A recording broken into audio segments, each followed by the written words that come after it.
Good time of day, guys! My name is Godzi, and welcome back to another episode of Higurashi When They Cry, Ch.3 Tatarigoroshi. Last episode, Keiichi brought a golf club to a baseball game and got laughed at. That's about it, otherwise he just ate dinner with Satoko again, and yeah. There is a bit more to say about the last episode of the anime, so I will talk about that a little bit, because I have a slight theory? Kind of? So, yeah, but first things first, just a few, clarifications brought up in a comment, last episode. First things first, when the game tried, when it seemed like the game was differentiating cicadas and Higurashi, which confused me, because I was like, I thought Higurashi were cicadas. But no, according to a comment, it says, Higurashi are a specific kind of cicadas that are active late in the evening. Understandable. That makes sense to me. And the next thing is about Keiichi's dad.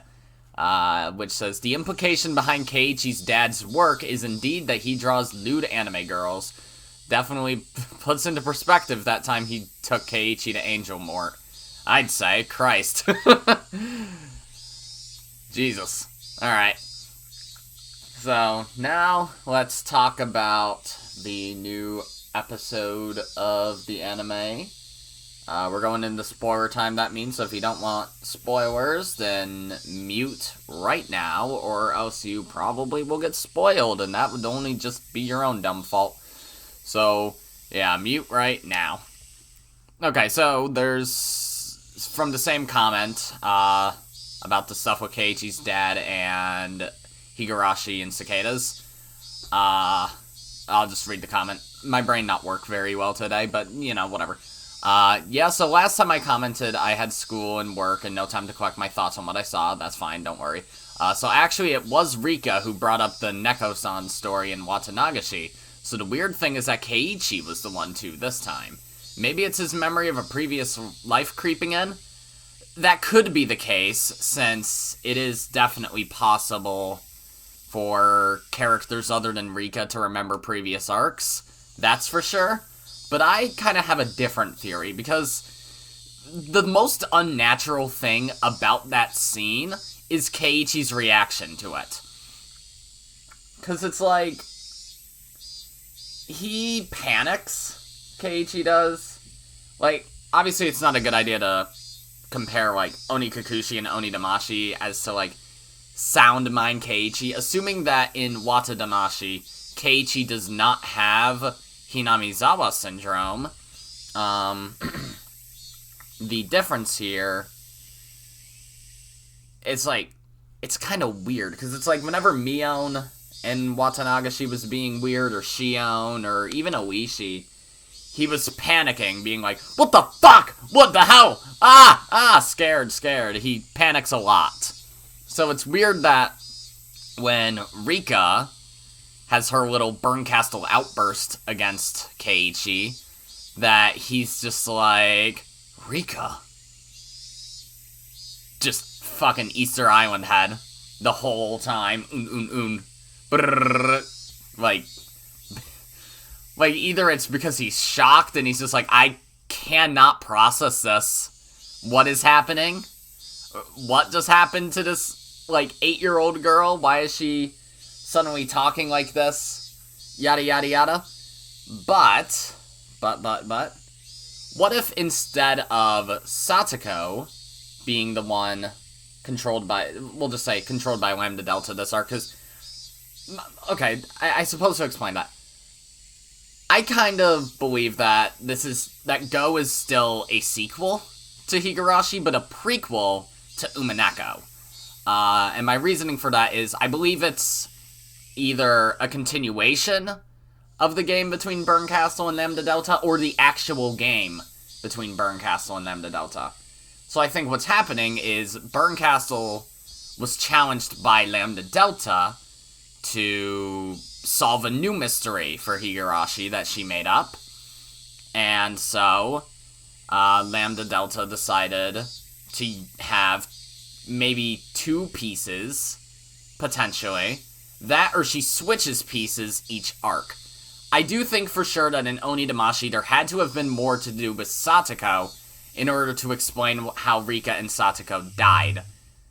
But in Watadamashi, I feel like Keiichi is being so weird in Watadamashi. I might just be, like, looking too much into it, but his reactions to things, some of the things he says, it almost feels like sometimes some of his phrases have a double meaning. Like, he's trying to break the fourth wall while also not, if that makes sense. So, like, in episode 2 of Watadamashi, I believe, he says something along the line, like, after he gets off the phone with Shion, he says something like, Shion's doing a lot for me, which, of course, could mean, like, literally she's just doing a lot for him, but it could also just be Lambda Delta speaking through Keiichi, like, man, Shion's making it really easy for me this time. Because it's like, maybe, perhaps, Rika or Burncastle does that outburst because she's just like, it's Keiichi. Of course, she could be wrong. She could be wrong that Keiichi's the difference here. But at the same time, she could be entirely right. So I feel like the only reason why Rika would have an outburst like that, other than, like, just an apathy thing where she's like, this world's fucked, it doesn't matter what I do. Because she should know, like, oh, in a future arc, Keiichi might remember this and not trust me. So I feel like it makes more sense that if it is still Rika and not Rika and Burncastle, or just Burncastle, that Rika wouldn't fucking do that to Keiichi unless she's sure that Keiichi has something to do with the new tragedy, so to speak. The new bullshit that's going on.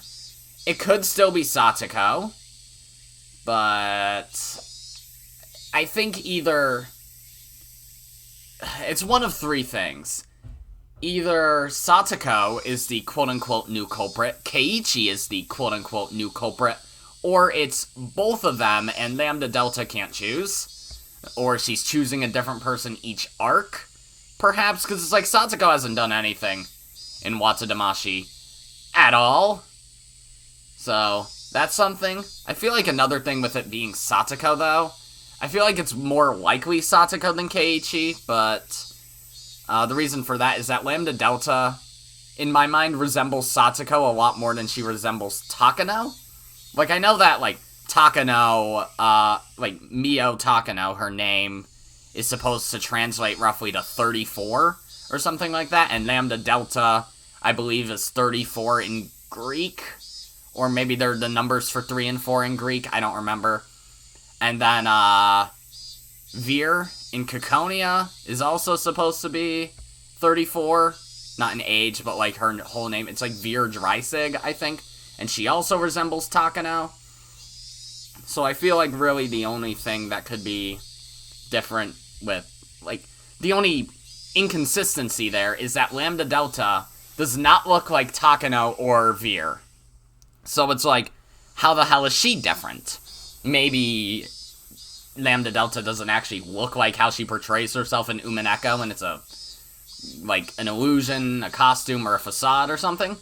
Or she's supposed to represent Satoko, but she also controlled Takano in the original Higurashi. I don't know. There's still a lot up in the air, and when the new episode airs this Thursday, I feel like we'll have a lot more information to chew on, because last episode was very weird, and there's still a lot of stuff up in the air, so yeah, that's about really all I have to say, so let's just continue then. Ba-doo. Welcome back, losers. Let's get into this. Satoko's plan was definitely simple, but scrupulous. It even looked like the entire situation had gone according to her calculations. The fact that we were losing by 1 point. The fact that I had come late. The fact that Satoko was the last batter. It even kind of felt like this had been set up before the game started. There had been a long time out since I got here, and during that time, the opposing pitcher, Kameda-kun, took a bathroom break. Even that felt calculated. Now, this is Satoko we're talking about, so maybe Maybe she gave him a laxative somehow, calculated to get him to use the bathroom at this exact moment. And while he was a long way off, shut up in the bathroom, our plan would begin. The opposing pitcher, Kameda-kun. There he was. Okay. Are you gonna do something to him, Keiichi? In front of the urinal, pleasantly taking care of business. He thought it was only natural he would win at a grasswalk game like this, and relaxed enough to relieve himself without a care in the world. Maybe that's how he wanted to appear. However, his relaxed state was itself our chance. Right now, you've already conceded to our club. I, too, casually walked into the bathroom. There were 3 urinals. Kameda-kun was doing his business at the farthest one. I went to the one next to him. Bro! Fucking... Alright, dude. Normally, you would leave one urinal open. Okay, so you are doing this on purpose. I figured, but, like, that's vile. Kameda-kun seemed to notice me. I had stood right next to him, after all. Okay, he's talking. So he's just some probably semi-arrogant high school guy, right? What? Look who it is. The big pinch hitter. He recalled seeing me swing the golf club around like an idiot, and he couldn't seem to resist the urge to laugh. I, however, wasn't frustrated in the slightest. The match had already been won the moment I arrived. The game had been decided as a big upset for our team. So now, all I had to do was push things along exactly how Satoko planned. I'm the one who should be laughing. Okay. I wonder if Keiichi-kun can do it. He will be fine. When Keiichi-san is serious, he can do this much before breakfast. Tomita-kun and Okamura-kun, our underclassmen, asked another question with much trepidation. Is Mayabara-san really going to be able to beat that pitcher? You don't feel any confidence in Kei-chan after being in the same class with him? Someday, he can be strong enough to control all of humanity. Join Kei-chan, and you could easily rule the world. The world? Okay. Our teammates exchanged glances. Did Mayabara-senpai really have such incredible strength? It's just what kind of strength could that be? Are we not in Keiichi's perspective there? I mean, I guess technically not. My question caused Kameda-kun to stare in bewilderment, and for a moment he didn't know what to say. Sorry, I don't think I heard you right. Could you say that again? I just realized his name is, not the generic color. So, that's something. Does he have a sprite then? Is he important? Okay. I smiled thinly, looked straight ahead, and said it once more, clearly. I'll say it one more time. Let us win. Right to the point. No threats, or beating around the bush, or anything. Kameda's brain couldn't figure out the meaning of what I'd said, and I could clearly tell he was confused. What are you? Some kind of moron? Let you win? Are you insane? I've relayed our demands. What's your reply? Yes or no? It goes without saying. Like hell I'll let you win. Is your brain broken? Kameda didn't hide his bewilderment. He didn't want to be around someone who would babble on like this for another second. Those thoughts spilled into his expression, and he quickly moved to leave the bathroom. Kameda-kun, what does victory mean for you? That's a dumb question. Priceless. Absolute. Supremacy! Nothing else can change it! He grinned lightly as he answered as if to make fun of me. How like a sportsman to say that. Victory decides all. No one can change that. Of course not! No matter what kind of threats or bribes you come to me with, there's nothing valuable enough to make me abandon victory. I was waiting for those words. After spinning around... Okay. Spinning around 3.5 times... Oh, I thought you were gonna fucking... kick him in the face or some shit. Pointed right at Kameda's face. Then don't you think you should ask? Something worth abandoning your precious victory for. What kind of compensation you could be given? What are you saying, stupid? There's nothing. Nothing that can make me do that. He was denying it, but he stopped. He stopped! He was waiting. He was waiting for me to present some attractive conditions. In a magazine interview, you said your favorite foods are grilled meat and that you don't like sweets. But you lied about that, didn't you? What? For example, let's say you went to a grilled meat buffet. What exactly would be on your plate? Pork loin? Korean barbecue? A pile of beef tongue? That wouldn't be it. You wouldn't bring meat with you. It would be all the pudding and gelatin and cake you could eat. The kinds a girl would love. Pretty, cute, and sweet. You love Western treats like that, don't you? Kameda's face turned utterly pale. Our club already knew that he ate a mountain of desserts when he went to the grilled meat buffet, and we were well aware of his embarrassment and his weakness for sweets despite his age.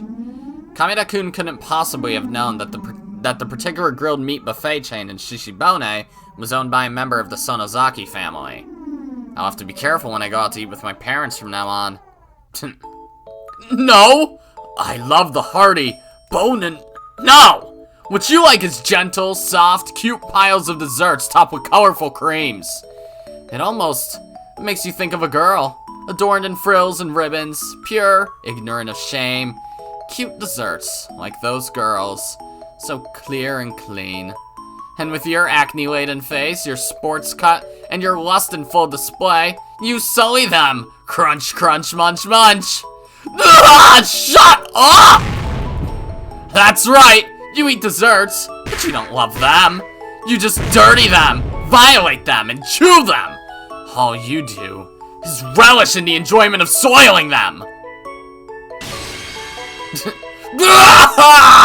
Please, no more. My secret pleasure has been found out. I can't go on living. I have to die. You idiot. Don't end your life so easily. Kerslam. I hit him on the side of the head as hard as I could. Okay. Kameda-kun fell down like a girl. His eyes started watering and he broke down. I'm probably the only one in the world who thinks those things while eating desserts. I'm nothing but a pervert pretending to be a proper sportsman. That's right. You're a pervert. This guy's kinda something, but okay. Bshui. What a cool onomatopoeia. This time I didn't hit him. Instead, I clapped my hands down onto his shoulders. Do not cry, Kameda! What's wrong with a man being a pervert? Dun dun! A man ought to be a pervert, but admitting it sets a man apart from those below him. You've been honest to yourself. You can brag about that. You can be arrogant about it. You can be proud of yourself. Instead of blaming him, I told him to have pride in himself. And Kameda-kun couldn't hide his confusion. Yes, I have been deeply moved by what you've shown me. Desserts are nothing but sweet foods eaten after meals. That's what I'd thought this whole time, but I was mistaken. And you showed me that. Thanks to you, I can... Starting tomorrow, I'll be able to enjoy my desserts in a completely different way. For example, strawberry shortcake. Strawberry shortcake. Gulp. Kameda's throat cried out. The simplicity of strawberry shortcake. Indeed, it's somehow old-fashioned, like the orthodox maids from the gaudy times of the late 1800s. Not those flirty maids with short skirts we have now. An orthodox, fully dressed, authentic maid. It's just strawberries. But please, master, I cannot prepare any more than this, so please give them a taste. That kind of honesty is unbelievably great. Please give them a taste. It's such a turn-on. Turn-on? Because there are only strawberries, the soft, accented cream decoration ends up looking like frills, laces, and embroidery. She takes it and splits it with her fork for her master, an elegant aristocrat. No!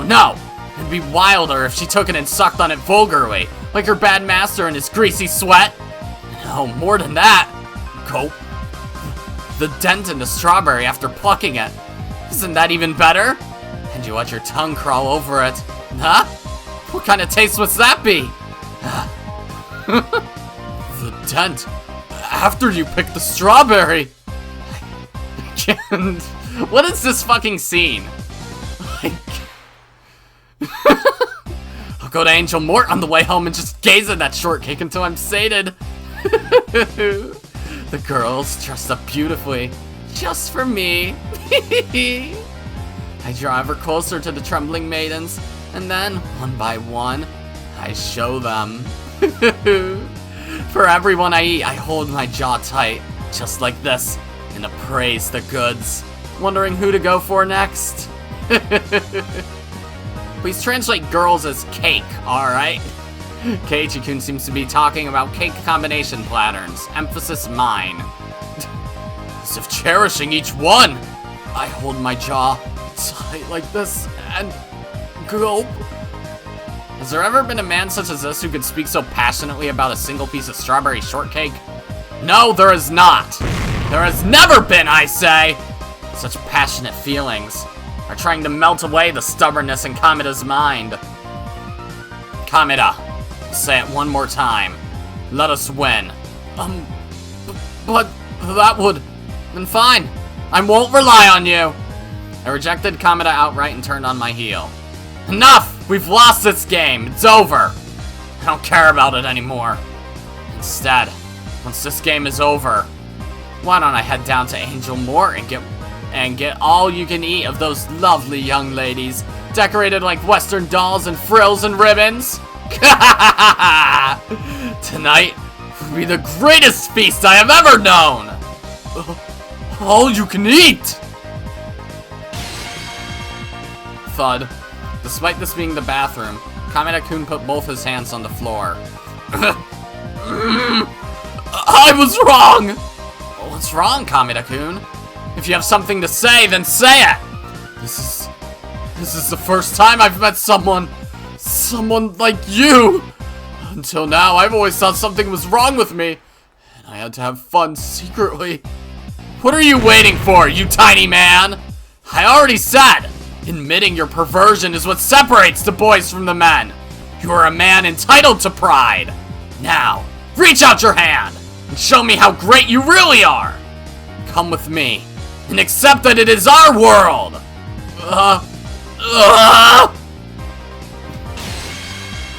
Clap.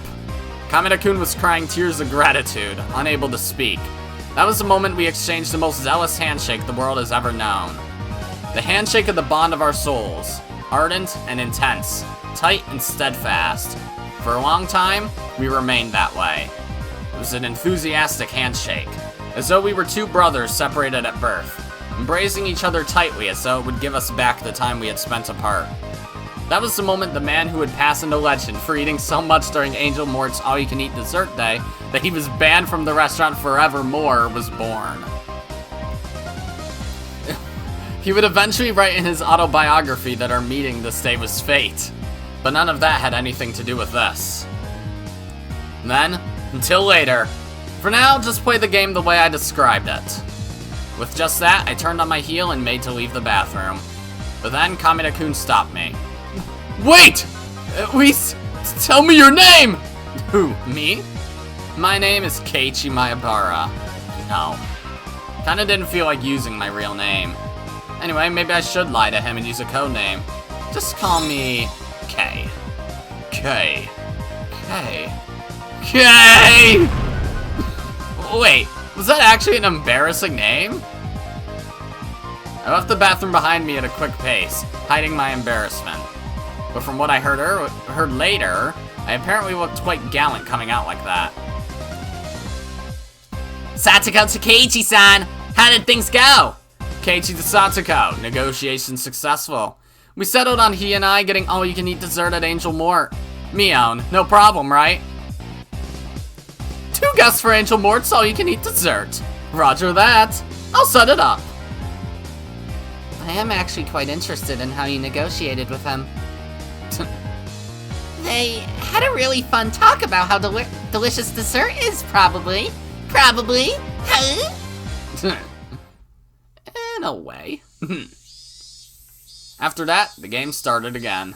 I entered the batter's box as a pinch hitter in place of Mion. But all of the pieces were already in place. Vroom! The straight pitch whipped by me like a bullet, true to its name. The camera people raised their voices in wonder and clicked their shutters. A sharp pitch as always! He's really going places this summer, isn't he? That golf club pinch hitter is standing straight up too! Hee. But doesn't Kameda-kun look a little strange? It's like he's got a cold sweat. I patted my shoulders with my bat, then sneered at him in a relaxed voice. What's wrong, Kameda-kun?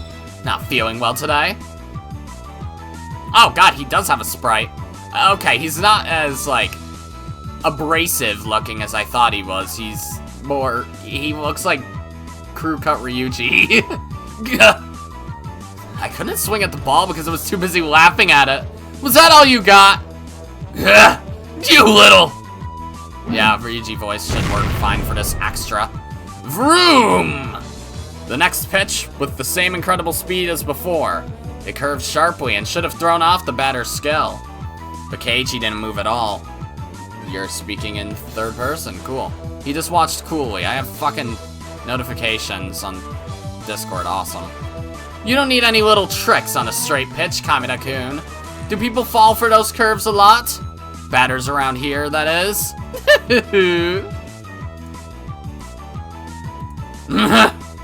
Both the reporters and all the people watching noticed something was strange here. Was Oshima's Kameda, the pitcher who conquered Koshien, losing the mental battle? The next straight pitch had incredible speed again, but it went a little wild. It was a ball! I snorted, not even bothering to get ready for it. What, Kameda-kun? Scared of going right down the middle? Everyone calls you the best. You never walk the batter. Shit! Murmur, murmur, murmur. The abnormal, unexpected situation spread confusion throughout the reporters. What is he? Who is this Keiichi Maebara?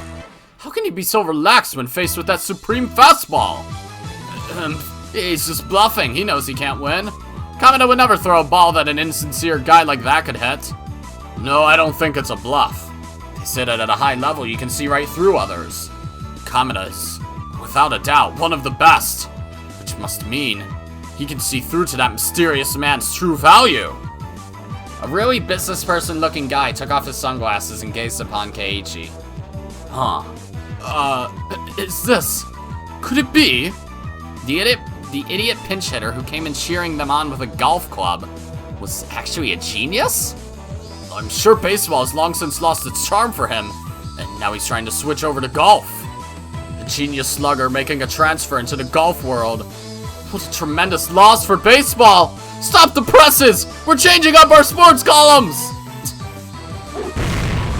Vroom! Ball! Now it's a full count. Murmur, murmur, murmur. This excessive production was, of course, all being dramatized by Satoko. The big shots constantly had their eyes on Kameda-kun. If he were to lose easily, they knew the match would have to have been fixed. Perhaps she wanted this little play of ours to create a mood where it wouldn't be strange for Kameda-kun to lose, but... Satoko, isn't this going too far? Do your best now, Keiichi-san. Today, this game, tomorrow, all of baseball! I don't want any scouts actually coming after me. I'm terrified of what would happen when the jig is up. Wait, I can't be making nervous faces right now. Oh, ball! Base on balls! Have you gotten scared, Kameda-kun? I thought you were better than this. Kameda-kun hung his head in feigned dejection. Kei-san, I did all this according to plan, right? Yeah. Well done, Kameda-kun. Keep going like this for the next batter. Let's wrap this thing up, and then... We'll go get all we can eat! Grin. Kameda-kun and I exchanged evil smiles. For some reason, there were a lot of camera flashes right then. It seemed like our dear journalist friends took it as two worthy rivals smiling to acknowledge each other's strength. As I trotted over to first base, the camera flashes continued almost to the point where they were annoying.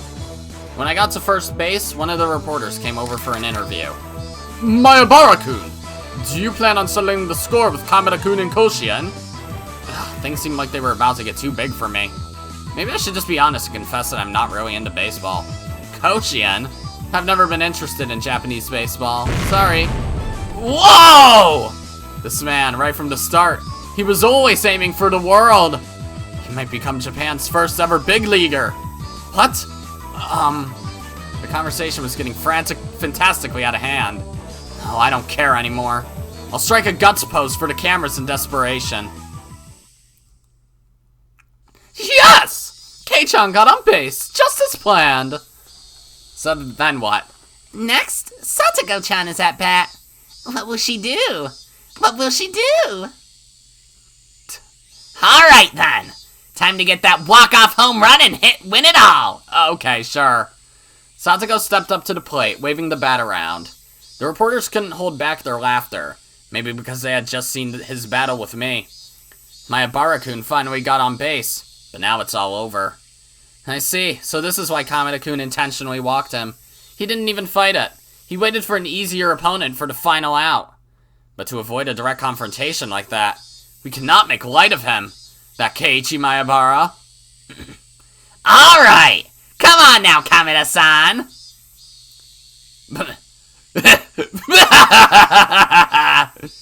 You making fun of me? Who do you think I am anyway? Keisa. No. Mayabara-san was one thing, but do you think I'll lose to the likes of you? Whenever this girl stepped up to bat, she had swung wildly and missed, striking out every time. This might sound rude, but however much Kameda-kun holds back, I don't think she'll be able to hit a home run. I could hear the reporters declaring that there was no way a comeback would happen. Wait, what? Satoko. She swung wildly and missed every single time she stepped up to bat? Vroom! She swung after the sound had ended, completely mistiming it. I could hear disappointed voices coming from those rooting for Hinamizawa. It's only natural. Every single batter is struck out. Even if worst came to worst, no one would get a hit. And that's why it didn't sound strange when Kameda-kun said this. I can't take it seriously with someone like you. I'll give you a chance. I'll throw the next one slow and underhanded. I'll let you get a hit or two so you can go home and brag to mommy. Oh, that's fucked up though, dude. Of course, these lines were all part of the plot too. From out of the corner of his eye, Kameda-kun gives me a look. Was that alright? Yeah, you did great.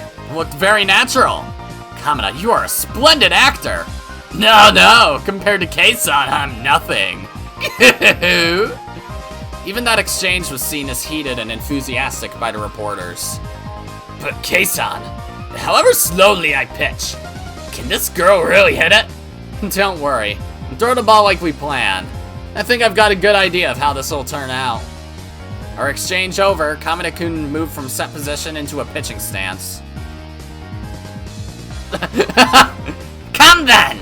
Throw your merciful pitch!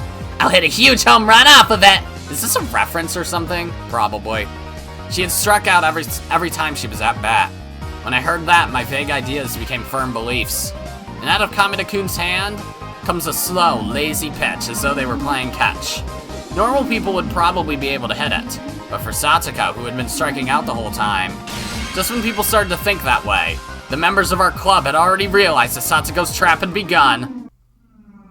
It was true. Striking out constantly today had all been laying the groundwork for this moment. Okay. An act. All to make it feel like Kameda-kun letting off the gas wasn't strange at all. Which meant, in other words, that Satoko... Okay. Crack! Whoa! She got it! Look at it go!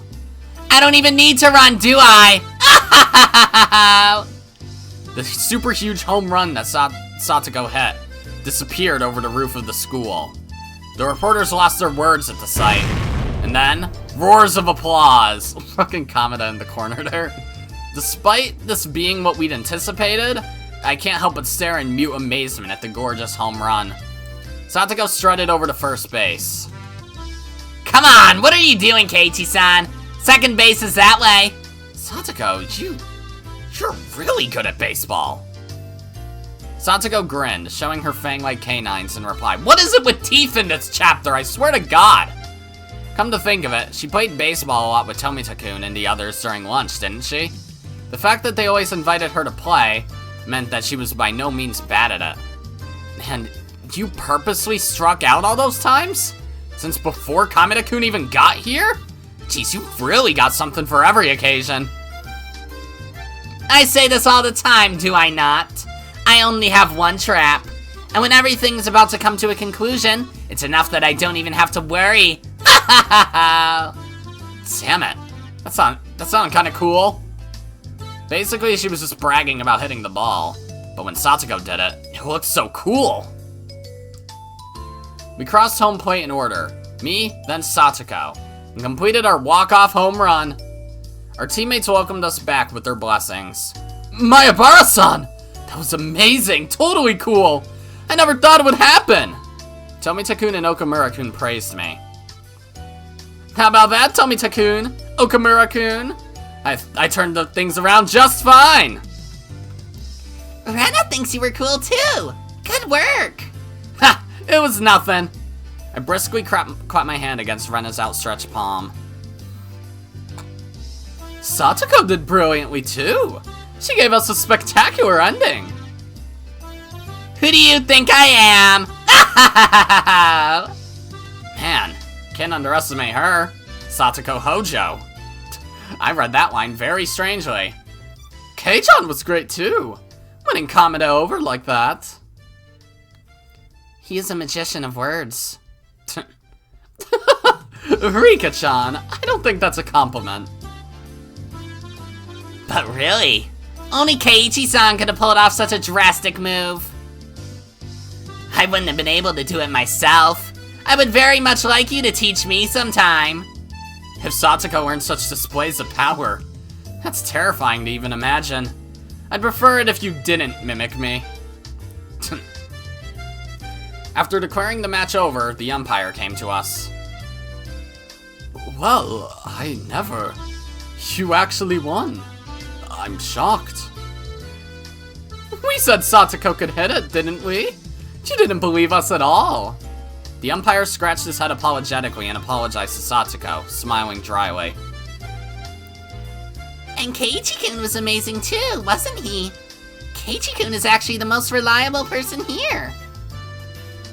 Well, when I saw him come in with that golf club, I certainly had my doubts, but that breathtaking battle against Kameda-kun had me on the edge of my seat.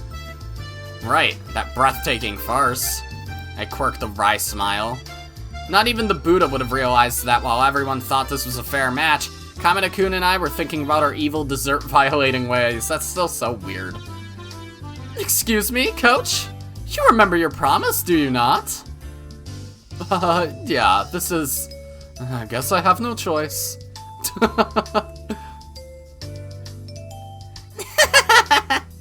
We did it! We did it! Keiichi-kun, this means we're having a barbecue meetup tomorrow. Oh, okay. Rena clapped her hands, and we all began to dance with joy. Tomita-kun and our other teammates were jumping up and down, too. What's that about? A barbecue meetup? Hey, wait, what on earth are you talking about? Oh! We made a promise that if we won today's game, he'd treat us to a barbecue party with all kinds of high-class meats. It wasn't looking good for a while when Kameda-kun appeared, but thanks to Keiichi-san, we've won that privilege. I see. So that's what this was about. It was certainly not a game we could have lost. Irie's big wallet will be so sad, so sad. You're right about that, but I did make a promise. When we eat, we do it without any mercy. We need to feed our growing bodies after all. Alright, everyone. Tomorrow we dine like kings. Yeah! All of the members of the Hinamizawa fighters raised their fists high in the air and cheered. Rika-chan was petting the head of the umpire, who was smiling painfully at the off-kilter remarks. He gave her his head, and it looked like he was about to cry. Looked like the price of victory would be pretty big. You beat me, but I have no choice, since I promised. Guess I should go shopping for some meat. Coach, get some grade A beef like you promised. We won't forgive you if you buy nothing but vegetables to keep it cheap. Boo-hoo. The umpire, who they were calling Coach, grinned dryly, crestfallen. Umpire? Coach? The uniform he was wearing had Hinamizawa Fighters written on it. No, so he's not just the umpire, he was actually our team's coach. Mayabara-kun, is that alright? Can I call you that? Huh? Yeah. This comeback wouldn't have happened were it not for you getting on base. Please, come to tomorrow's barbecue. No, besides that, would you please consider joining the team? If you were with us, we could dominate the whole prefecture. Coach, let's leave that aside for now. You should be more worried about your wallet. Despite the coach being an adult, everyone seemed to get along very well with him. Coach, huh? Pleased to make your acquaintance. Ah, fuck. I bit my tongue there. I'm Irie, coach of the Hinamizawa Fighters. He extended his hand to me. I firmly grasped it with my own in reply. I'm Mayabara. Nice to meet you. Then the coach took his other hand and began to stroke mine softly. Oh, okay. What smooth hands you have. Such a narrow grain, and you truly take good care of them. Silky smooth. Huh? Hey, wait! I must strictly instruct our maids to take this good care of their skin as well, and punish the bad ones who don't. Maids? What are you talking about? Ah, such velvety hands. I just want to put them to work. Okay. I don't remember him being this much of a weirdo, but okay. The coach's eyes were spellbound, and as his delusions floated through his very own original magical universe, he made a supremely satisfied smile. How do I put this? Who the hell is this guy? You look so flustered. Our coach is a little strange, but he's really funny, you know? I felt like you couldn't measure him by saying strange or funny. I really didn't think we'd get along. Snap! The other self in my mind made a witty retort for some reason. Come on! Settle down already! You're making Keiichi sound uncomfortable. Ah, silky smooth. No, the coach didn't try to take his hands off mine until Satoko hit him with a threefold wash bucket attack, causing him to faint.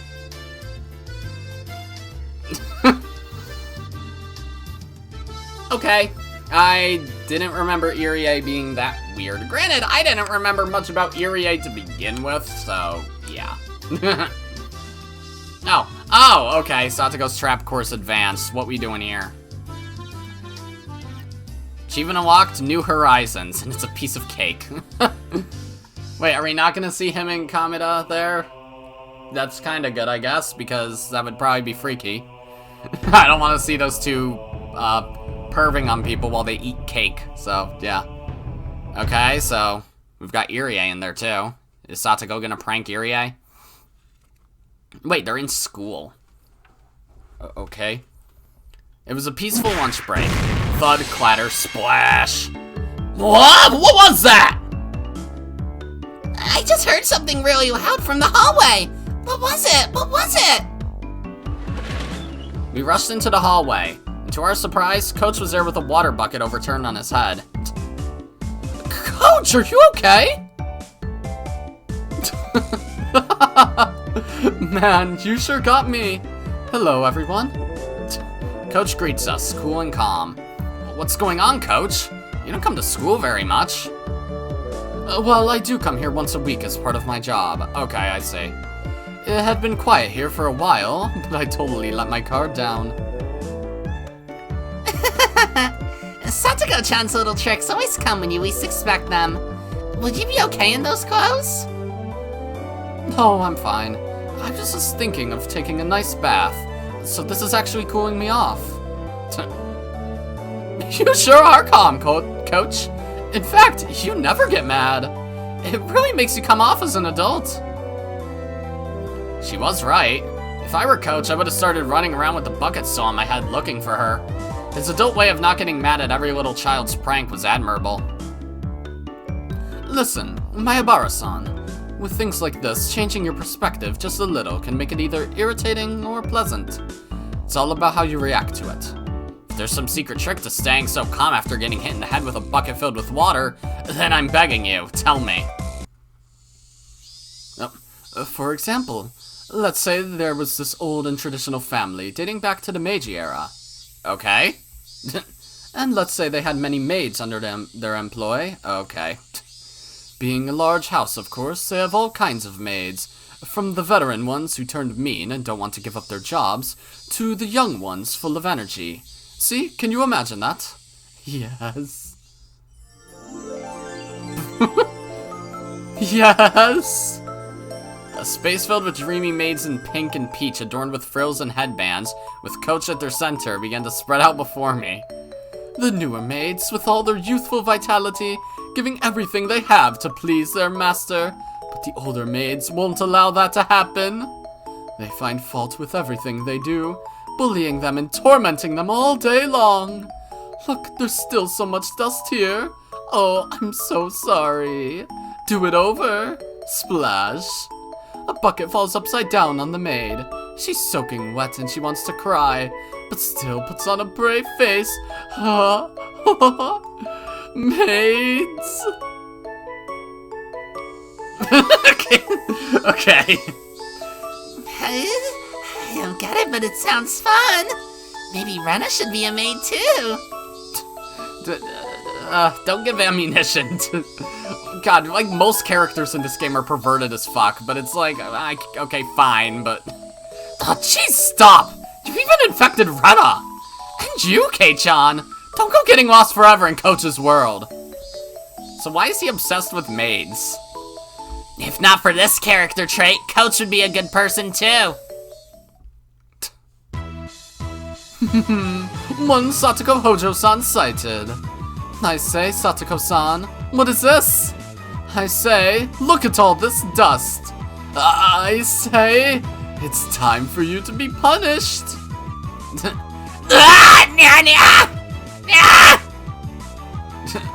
Coach plucked Satoko up and started giving her a spanking. What? Okay. Satoko-chan, you're so cute. Satoko can put traps together with such brilliant predictions. It's so strange how she can't predict the very end, though. Is it? I think Satoko-chan wanted this to happen. She wanted it. Satoko wanted this outcome. What do you mean by that? When she plays pranks on people like this, they always get mad and chase her around. Don't you think it's like a form of communication? Sounds like a terrible way to communicate. Don't people normally say hello to each other? Oh, Keiichi-kun, haven't you heard of it before? People who play lots of pranks are actually lonely and want people to pay attention to them. Rena gave a cool smile and, laughing abruptly, explained. That's what I mean. If Satoko-chan plays a trick on someone, she wants them to get mad or laugh and chase her. It's kind of like a kitty biting you softly. Don't you think it's cute?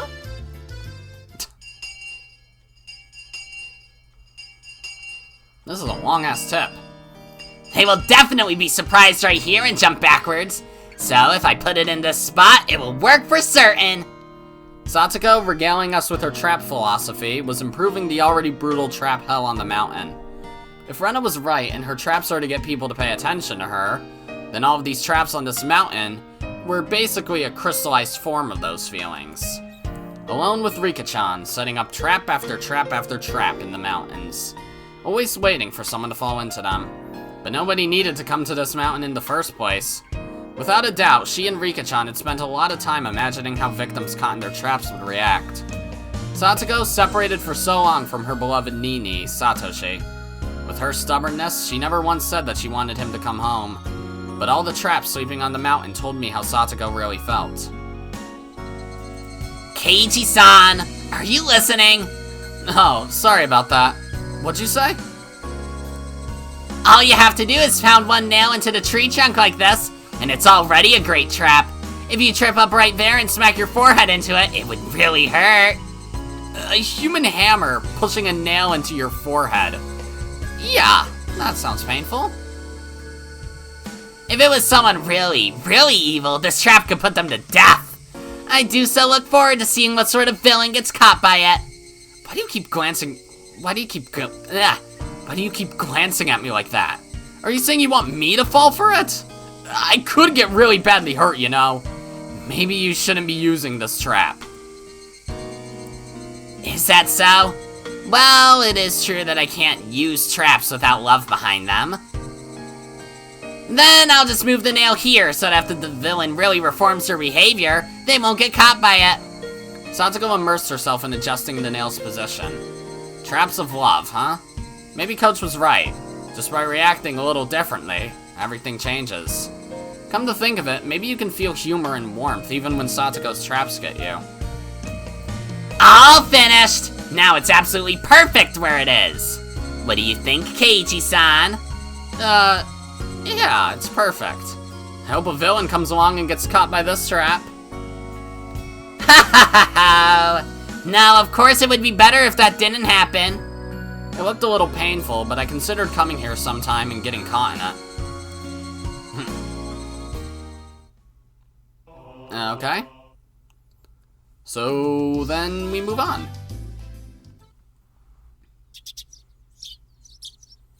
Alright then, I'm off. Look out for cars. Be back before dinner time. Today was the day of the barbecue party. That was the Hinamizawa fighters' victory celebration. Of course, I, having prepared myself, skipped breakfast in order to stay hungry. Though with all the club members coming, it was pretty possible there would be a contest based on how fast or how much you could eat. Rena was already at our usual meeting place. Mion arrived a few minutes later. Great. Let's get going. This old man skipped breakfast and is starving to death. I expected nothing less. I too went without breakfast and am now in top physical condition. Oh, how, you two? Skipping breakfast is bad for your health. Rena made sure to eat something. Yeah, you're great, Rena. Breakfast is an important part of the day. I'm sure you'll surpass that underdeveloped Mion. Get yourself Alright. Get yourself a nice sexy body and be all over the dirty magazines. The dirty magazines? If I get a nice body, then maybe a prince on a white horse will come from Rena too? For Rena too? Definitely not happening. If you won't take responsibility for them, Kei-chan, then don't give Rena any silly ideas. She might start eating breakfast 3 times a day starting tomorrow. Yeah, I could see Rena doing that. Wait, who did this gluttonous princess think was going to come for her? Well, anyway, we're all nice and hungry. Let's go and treat ourselves at the big barbecue party. Yeah! The venue for said barbecue was to be the Furude Shrine Grounds where Rika-chan lived. They held events and festivals there, and barbecues too.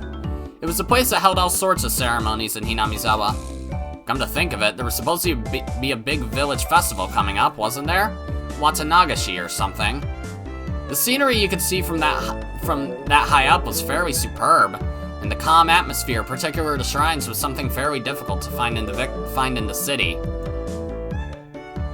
We left our bicycles at the bottom of the shrine steps and broke into a mad dash up the stairs. When we arrived on the shrine grounds, the Hinamizawa fighters and their fathers had already gathered and had begun setting up for the barbecue early. Of course, Satoko and Rika-chan were there as well. When they noticed our arrival, they waved to us. Oh, so you managed not to forget about this. Curses! If you all hadn't come, there would have been that much more meat for me. How truly disappointing it is. You underestimate us, Satoko? Now that we've arrived, you don't think you'll be able to have even one bite of that fabulously marbled beef, do you? Remember when we ate our bento here? You and I have a fatal difference in reach. I'll be overwhelming you once again. What? I cannot allow that to happen by any means. Cry and shout all you want. You'll just be watching us fill our mouths with beef. Don't worry, though. We'll give the peppers and onions to you. I'll give Satoko lots and lots of the grilled squash, too. Ooh, grilled squash. When Satoko heard the word squash, her complexion changed color. When she took my overwhelming overwhelming reach into account, she knew it wasn't just a threat, it could actually happen. I'll go tell the coach. I'll tell him you really love squash. If it's for you, I bet he'll get a whole mountain of specialty squash from all over Japan. Wow, good for you, Satoko. You'll have your pick of the squash. You can have squash from dawn till dusk, 3 meals a day. And then she cries. Rena! Everyone's bullying me! Satoko tried to leap into Rena's chest. No. Clearly, given another second, Rena's mock punches would have us piled on the ground.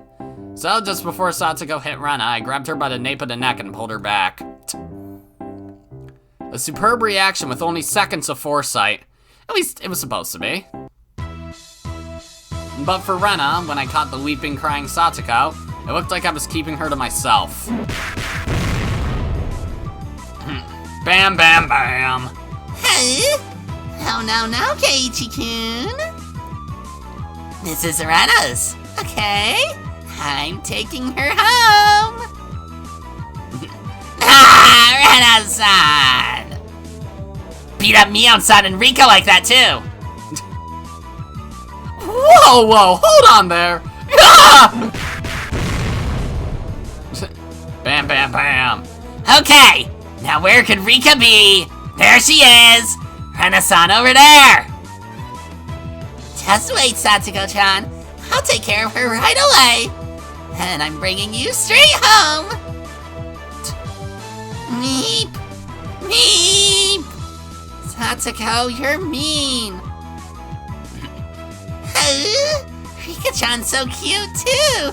I'm gonna take her home. Rika, it serves you right. Satoko laughed in a shrill voice at Rika-chan and Rena's unproductive game of tag while we watched them sprawled out on the ground. Oh well. Are you alright, Mayabara-san? Sonozaki-san? The coach came over and lent us a hand.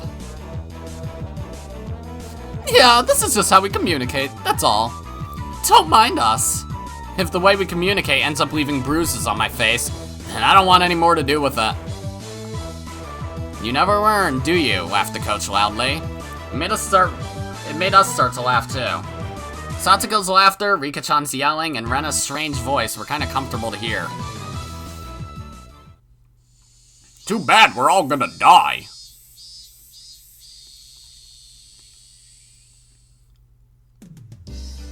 The adults here knew what they were doing, so the barbecue was ready in short order. As the salad oil dripped down onto the plate with a hiss, there was a loud cheer. When the coach brought over a big plate with all the meat on it, we all cheered again. Oh, wow! This meat looks amazing! Coach, you really did splurge on it! I did make a promise. Can you tell how much all of this weighs? It really did cost me a lot. Of course it did! Third-rate meat wouldn't be enough of a reward for everything I did yesterday. Yeah, Satoko-chan's definitely the guest of honor today. Yeah, Satoko was the one who hit that last home run after all. She might have caught the guy off guard, but the arc it flew was long and true. Satoko is pretty athletic. Not bad at all. She could be one of the best of our generation. She doesn't fall behind in physical ability even compared to me. Maybe Satoko-chan has a big future in the world of sports. Stop singing my praises. You're making me blush. Munch, munch. Satoko, for whom the excessive praise made her not notice the moderately grilled meat being stolen one after the other, was just far too cute. Oh, hi guys. Mayabara-san! This is heavy! Tomita-kun and Okamura-kun were carrying something over to us. It was a huge barbecue plate. Whoa! The barbecue's protagonist has arrived! The plate was chock full of skewers with vegetables and meat on them. The grilled, burning hot meat juices made a shh noise as they drizzled off. Gulp. You need a lot of heat for cooking something on a metal skewer, so they had grilled the whole plate at once. Yep, can't have a barbecue without some of these. She can say that again. I'll help out, so let's get it over there. Up we go! Wow! Look! It's amazing! Everyone greeted us with a cheer. Each person received a skewer with vegetables and big pieces of meat on it. They also received paper cups filled to the brim with juice. In my right hand were pounds of piping hot barbecue. And left was a cup of juice that I could chug down. If this didn't make you want to dance, you weren't a man. I can't hold back any longer. I'm gobbling it down. Gobble, gobble. Okay. Not just yet, Kei-chan. We've got a little ceremony first.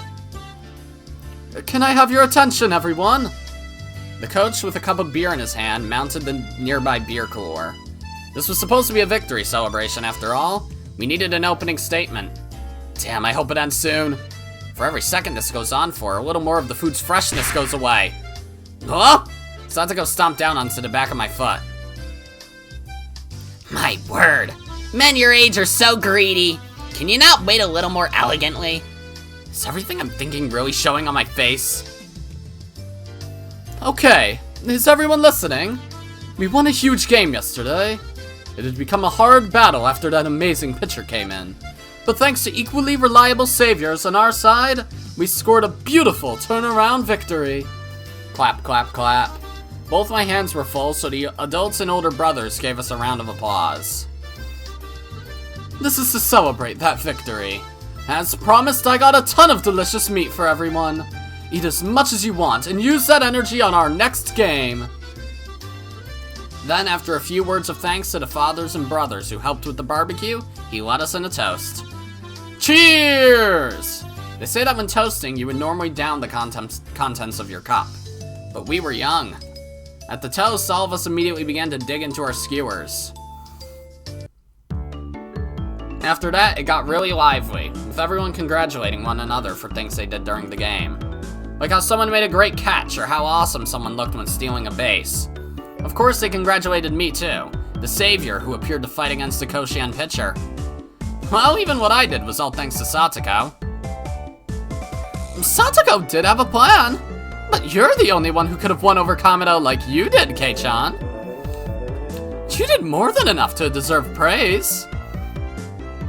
By the way, Keiichi-kun, you went to eat cake with Kameda-kun after that, didn't you? You looked like you were best friends. The seeds of friendship sprouting between male rivals. Something like that. That's sort of... well, it's... Okay.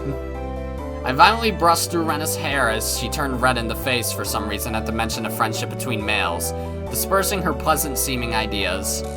Alright, I didn't know Rena had that character trait, but alright. Now then, where's the hero? Or rather, the heroine, Satoko. Now, there she is. Satoko was with Rika-chan, in the middle of bragging her heart out about the home run yesterday. And her teammates spared no compliment for her, since even though he was going easy on her, the fact that she hit a throw from a Koshien pitcher was something else. Satoko was more loquacious than usual, that word again. It seemed she was in a great mood. She was flying so high that I thought for a moment about getting a word in to tease her. But she was the leading actress today, so I decided not to bully her at all. As I watched Satoko going at things as lively as usual under the sun, it struck me that it didn't quite line up with the pleasant time I'd spent with her. But both of those were the real Satoko. I didn't care which it was, her smiling happily or making a big lively fuss like this. Just as long as she would keep smiling like this forever. She looks like she's having fun. Quite a lot of it. The coach had approached me from behind before I realized it. As he gazed at Satoko from afar, like I had been doing, he addressed me.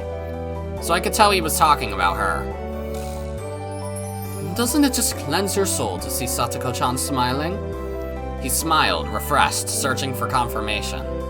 I felt a little embarrassed to admit it, so against my better judgment, I played it off. Really? I don't think her smile could cleanse so much as a plate. I'm sure Satoko-chan would be mad if she heard that, but that part of her is very cute too. Leaving her cuteness aside, I could understand him thinking Satoko getting angry for being teased would be funny. Mr. Irie, was it? It's Irie. Everyone else calls me Coach, though. I'd be very happy if you called me Coach as well, Mayabara-san. As he said that, Coach Irie smiled, blushing a little. Coach, he seemed to like Satoko a lot. I didn't have any real basis for saying that. It was just what I felt to be true. Yes, I do like her. I love her, in fact. When she gets older, I'm thinking of asking her to marry me. Alright, dude. What? This guy really says some insane stuff, doesn't he? After being astonished by this, I hurried to put my mind back in order. How old are you? You look like you're probably at least like upper 20s, lower 30s, like roughly the same age as Tomatake and Takano. I'd heard that this coach guy was the kind of person who said crazy things out of nowhere. According to Mion, if I took everything he said seriously, I physically wouldn't be able to take it. If I was able to ignore that part of him, he seemed like he'd be a really funny guy. Maibara-san, did that surprise you?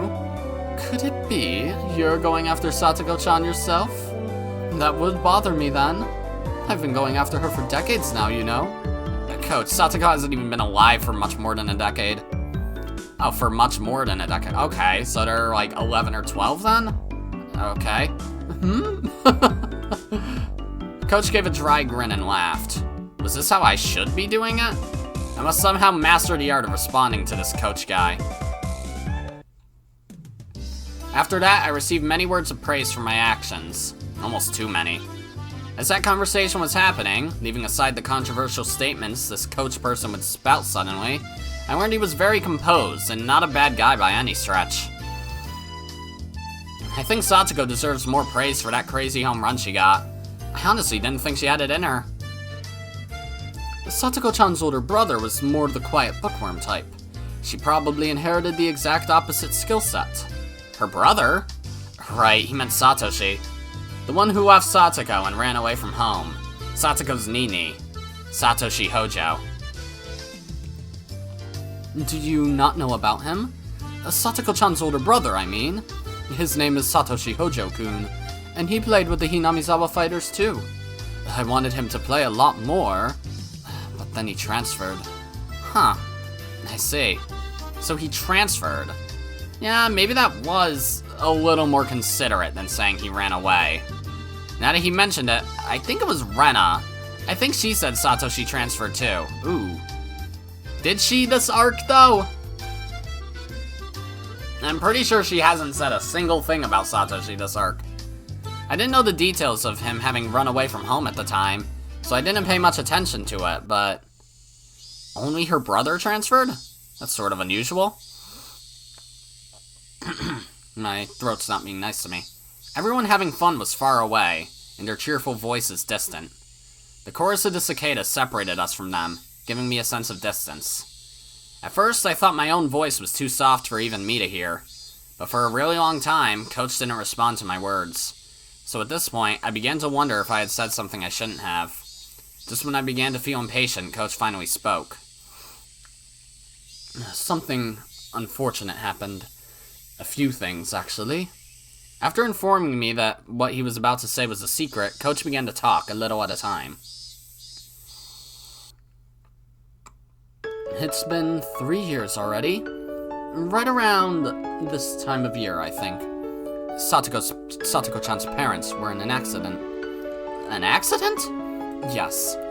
At a public park they visited while on vacation, they fell from a viewing platform. That is correct. It was supposed to just be a little time away from the house with the family.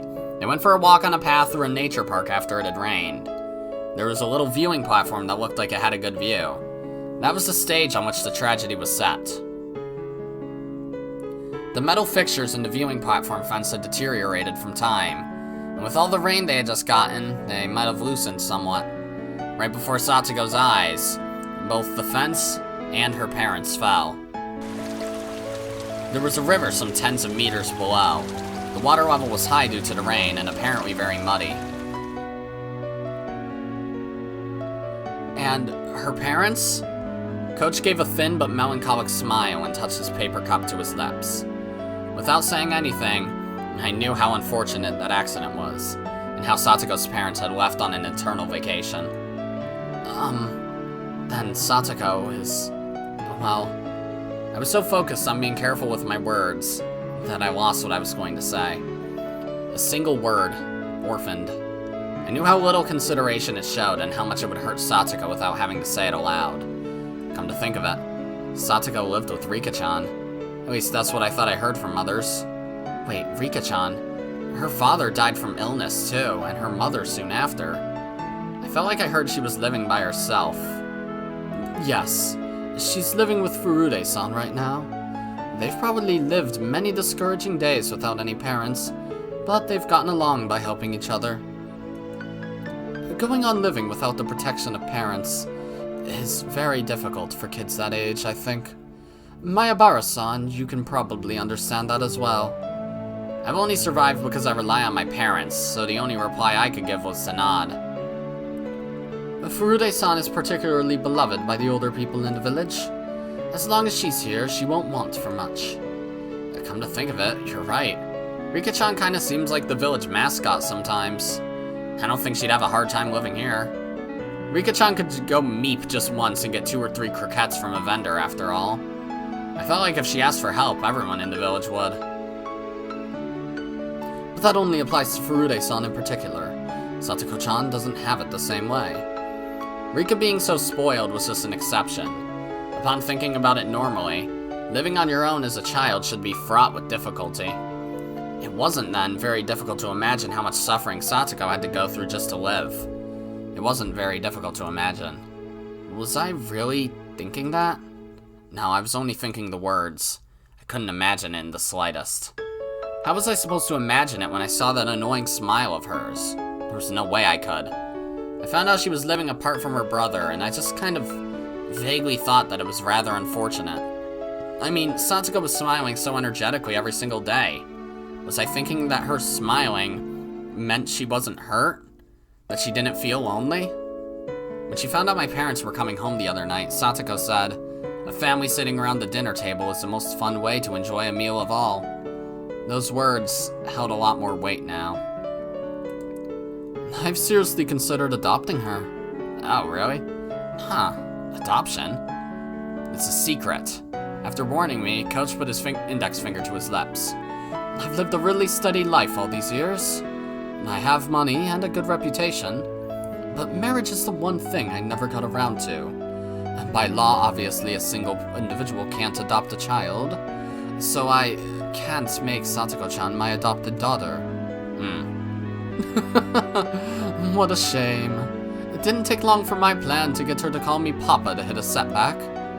This guy spouted some crazy stuff. At first, I was only half listening, but midway through, I realized how rude that was. This coach person seriously only wished for just one girl, Satoko, to be happy. That was neither crazy nor was it nonsense. He just wanted her to be happy. Those were his true feelings.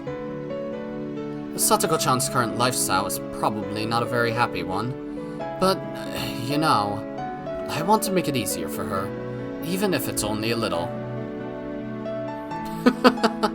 Of course, I can't do much for her but share my leftover food and do errands that she's not strong enough to do. You're wrong. Satoko's happy. Huh? Coach showed surprise at my having declared that. There are so many people all around her that really want her to be happy. She can't possibly feel otherwise.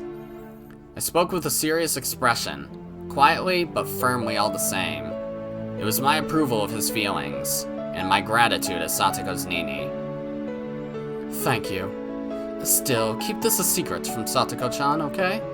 If she knew I wanted to adopt her, she'd probably get mad and call me a pervert for wanting me to call her Papa. I wonder. Satoko may have been somewhat childish, but she was still able to empathize with people. She'd call him that, I knew it. As if my feelings had gotten across, Coach grinned, satisfied, and returned his gaze to the hustle and bustle before us. Her parents, and her older brother. She lost her family, had no relatives, and was huddled up with Rika-chan, who was in the same situation. Satoko Hojo. It wouldn't be odd for her to look at her life with despair, but she didn't seem to feel that way. She lived energetically with a smile. I want her to keep smiling forever. It was a naive wish, and yet it was one that he couldn't help hoping for. So, the words that I spoke were the same. What a coincidence. I think the same way. Oh, you too, Mayabara-kun? Then that makes us friends. Let's make a promise. A promise? It's a very simple one, the coach said this, giving me a grin. That we will never, ever make her cry. It was short and to the point. Yeah, I promise too. Coach nodded happily. We exchanged no more words after that. We just sat there comfortably, gazing at Satoko and everyone else having a good time. She'd certainly lost family, but there were people watching over her. How reassuring must that have been? Just hypothetically, if you did adopt Satoko, what would you do? That's a tough one. Coach gave a wry, happy smile, then exaggeratedly tilted his head in contemplation. Shion, hello. Well, first, I would get her to call me master and make her into a lovely, kind-hearted maid. Huh. What? How does this guy always pick the craziest time to say the craziest things? Yeah, because that was very clearly him. Oh. Mayabara-kun? I haven't said anything yet? What are you talking about? I heard it loud and clear. Oh, that's right. I clearly said I would make Satoko into my own personal pretty maid. Ah, that sounds nice. Satoko-chan, all pretty. Oh, pretty and purity are really hard to differentiate, right? Be careful with mixing refined Japanese words and English together. I get it. Honestly, the intricacies of the language know no bounds. That's right. Kei-chan, you do understand. Then with that, it's time for... Wait a minute, who are you? I am from ancient Greece. My hand shot out and grabbed Shion, smiling, waving, and about to leave, by the nape of her neck. Hey, wait right there. Don't just show up out of nowhere and start saying crazy stuff. So you do already know her? Okay. Speaking of saying crazy stuff, I thought the Satoko love talk you were having with the coach was pretty crazy too. I can perform a reenactment of the adoption bit. Wanna see? You've been hiding ever since then? Okay, Chan. You can't even beat my sister. You're 100 years too early to challenge me. Coo. This was Shion Sonozaki, the younger of the Sonozaki twins, though she hadn't a scrap of the reserved quality you'd expect from a little sister. She was a villain, no better than her older sister Mion. We met the other day in town, and I dug myself into a hole when I mistook her for Mion. Unlike Mion, Shion said she was living in Okinomiya, so I thought we'd never see each other again. But to think we actually would. My frankly displeased expression didn't change a bit either. This must be what people mean when they say something is like water off a duck's back. Shion-san, you came. I was disappointed because I thought you wouldn't make it. Well, I couldn't think of anything else to do, really. I figured I'd come and tease you all a little. Coach, why did you need to call Shion for our victory celebration? How'd she contribute to our team's win? Well, you see, I'm actually the manager for the Hinamizawa Fighters. The manager? No way. Then why weren't you at the game yesterday? That's because I'm like a ghost manager. She seemed to think I'd forgive her if she stuck her tongue out and smiled. She wasn't sorry at all. The match wasn't nearly as pretty without you there. I won't tell you to come to practices, but couldn't you at least come to games to root for us like you used to? I think she has a reason not to, but... I'll think about it. Maybe I will if Kei-chan joins the Hinamizawa Fighters. I can't get into a cheering mood when there's no good-looking guy on the team. Yep. Huh? Did Shion just smoothly say something absurd? Shion? You little... Where did you come from? Suddenly, Mion came running over, latched onto my shoulders, and pulled me towards her. Ha! It's Mi-chan's little sister! Hello, Shi-chan! Hello, Rena-san. I'm honored you remembered my name. We only met once. Oh, not at all. Thanks for remembering Rena's name, too. Cut the stupid greetings! You're not allowed to solicit Kei-chan! He's the hope of our club. Don't pull him out and put him in baseball like he's some kind of plant! Mion gave a low growl as she grappled my arm. She looked like a little girl desperately clinging to her toy. Yep, Keiichi-kun is the star rookie of our club. We could never trade him away. Rena's smile hid a nonchalant bloodthirst. She was blocking Shion's way, ready to unleash an ultimate attack if she got within 2 meters of me. I felt like this was gonna turn into a bloody battle. That's too bad. We'll leave the negotiations for another time. You don't have the right to negotiate! Coach, why did you call Shion here too? She's a ghost member. She's been slacking off for the last year. Year, even. I just thought it would be even more fun if Shion-chan was here. Yep, it definitely worked. That was what he planned for all along. Mission accomplished. Hey! Kei-chan, come over here. We're all playing a game. With strings attached, of course. Shi-chan, how about you? The rules are simple and it'll be fun. Should I? I'll just win if I join in after all. I don't want to ruin my sister's presidential image. Mio, now irritated, turned around with a glare. What is it, my sister? Should I join in to make this a battle of the siblings? For your sake, I don't think we should. But if you want to... I won't let you play, Shion. We're leaving you out. Well, Mio just avoided a direct confrontation. Seemed like the twins were completely incompatible with each other. You won't let her play? I was looking forward to seeing you two face off. I hate Shion. I'm bad against her. An angry Mion dragged me away. Slide. Do your best.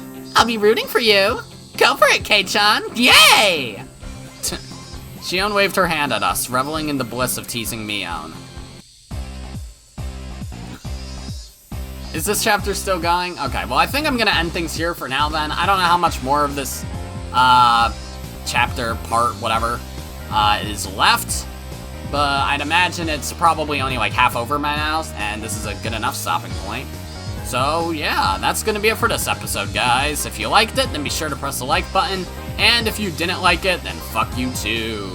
Remember to subscribe, follow me on Twitter, and hit that notification bell to stay up to date on all my videos and stuff.